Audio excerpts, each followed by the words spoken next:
ബാക്കി എല്ലാ സ്ഥലത്തും മുഴുവൻ പ്രവർത്തകന്മാര് അതാത് സെക്ടറുകൾ ഫുള്ളാക്കാൻ വേണ്ടി ശ്രമിക്കണം. അപ്പോൾ ഈ തരത്തിലാണ് ഇവിടെ നമുക്ക് ദൃശ്യങ്ങളിലേക്ക് പോകാം. റോഡരികിലെല്ലാം തന്നെ പ്രവർത്തകർ. എവിടെയാണ് ചേട്ടാ സ്ഥലം? നെടുമങ്ങാട്. പ്രധാനമന്ത്രി എന്താണ് അടുത്ത പ്രതീക്ഷ? അടുത്ത അസംബ്ലി ഇലക്ഷനിലേക്ക് പോവുകയാണ്. എന്താണ് പ്രതീക്ഷ? കാണണമെന്ന് ആഗ്രഹം കൊണ്ട് അങ്ങനെ വന്നതാണ്. പ്രധാനമന്ത്രിയെ കാണാനുള്ള ആഗ്രഹം കൊണ്ടാണ് വന്നത്.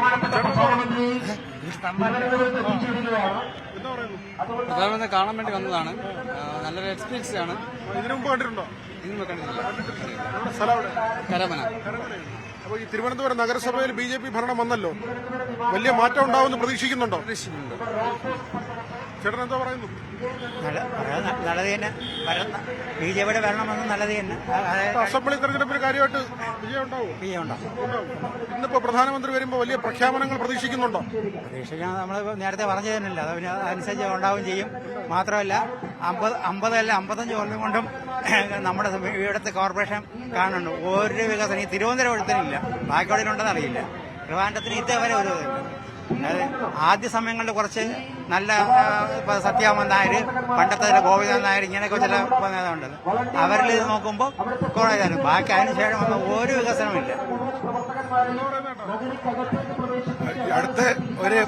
അടുത്ത ഭരണം BJP കേരളം ഭരിക്കും ഉറപ്പാണ്. സീറ്റ് കിട്ടും? കിട്ടും, തീർച്ചയായിട്ടും കിട്ടും. 2020 ഒക്കെ ഇങ്ങോട്ട് വന്നിട്ടുണ്ട്. അതെ, ഇനി അത് തമിഴ്നാട്, അതും കൂടെ ഉടനെ വരുന്നുണ്ട്. പളനിസ്വാമി വന്നിട്ടുണ്ട്. ഉടനെ കിട്ടും. പ്രധാനമന്ത്രി എന്ത് പ്രഖ്യാപനം നടത്തുമെന്നാണ് കരുതുന്നത്? പ്രഖ്യാപനങ്ങൾ ഒരുപാടുണ്ടെന്നാണ് അറിയുന്നത്. നല്ല നല്ല വാഗ്ദാനങ്ങളാണ് വരുന്നത്.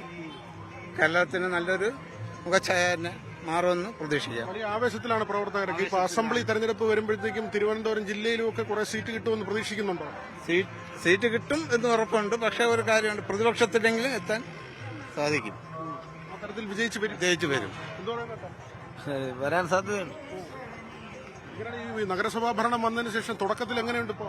ഇപ്പം കൊള്ളാം. അവര് പുതിയ പുതിയ വാഗ്ദാനങ്ങളൊക്കെ തരയല്ലേ, അതുകൊണ്ട് നല്ല ഭരണം കാഴ്ചവെക്കുമെന്നാണ് തോന്നുന്നത്. ഞങ്ങൾക്ക് ഇവിടുത്തെ വെള്ളക്കെട്ട് ഇല്ലാതാക്കണം. അതിന് ഗംഗാ നദി ഇവരെങ്ങനെ ക്ലീൻ ചെയ്തോ അതുപോലെ നമ്മുടെ ആമയിഴഞ്ചാൻ തോടും പാർവതി പുത്തനാറും ക്ലീൻ ചെയ്യണം. ആ ഒരു പ്രോജക്ട് എങ്ങനെയെങ്കിലും പ്രധാനമന്ത്രി പ്രഖ്യാപിക്കണം. അതിലാണ് ഞങ്ങളുടെ നഗരവാസികളുടെ ഒരു പ്രതീക്ഷ. ഓപ്പറേഷൻ അനന്ത എന്നൊക്കെ പറഞ്ഞിട്ട് നേരത്തെ വന്നിരുന്നു, അതിനൊരു കണ്ടിന്യൂഷൻ പിന്നെ വന്നില്ല. വലിയ വലിയ ബിൽഡിംഗിൽ തൊട്ടപ്പോഴത്തേക്ക് അതെല്ലാം ക്ലോസ് ആയി. നല്ലൊരു പദ്ധതിയായിരുന്നു, ബിജു പ്രഭാകർ ആയിരുന്നു അതിന്റെ പിന്നിൽ ഉണ്ടായിരുന്നു. പക്ഷെ അത് വലിയ ഹോട്ടലുകളിലൊക്കെ വന്നപ്പോഴത്തേക്ക് എല്ലാം സ്റ്റോപ്പായി.